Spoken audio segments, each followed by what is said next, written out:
Right, remember that last problem with the this plane speeds, okay, going with the wind and against the wind. Well, there is actually a kind of simpler, non-algebraic way of doing it fairly logically, and you can do this on the test if you want to, okay?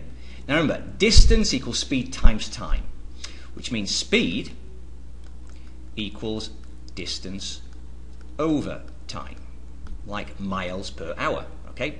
So, here we go. Speed, distance divided by time. Right. With the wind, its distance is 756 and the time it takes is 3 hours, so miles per hour, that is 252 miles per hour with the wind. Against the wind, right, still 756. Remember, this time 7 hours, it's taking longer. Now that, if you put in your calculator, is 108 miles an hour. So there you go. With the wind, 252 miles an hour. Against the wind, 108 miles an hour. Now, here's where the logic comes in. Do you kind of realize that if there was no wind, then the speed of the plane will be something exactly in between those two? So to find what's exactly in between those two, try averages, add them together and divide by 2. If I add these two together, I get 360 miles an hour. If I divide it by 2, I get 180. Now just look at that, okay? Now that 180, yeah, there you go, that's the speed in between 108 when it's going slow and 252 when it's going fast.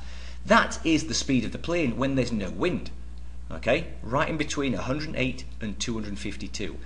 Now, so if the plane is going 252 with the wind, what's that extra speed from 180 miles an hour when there's no wind?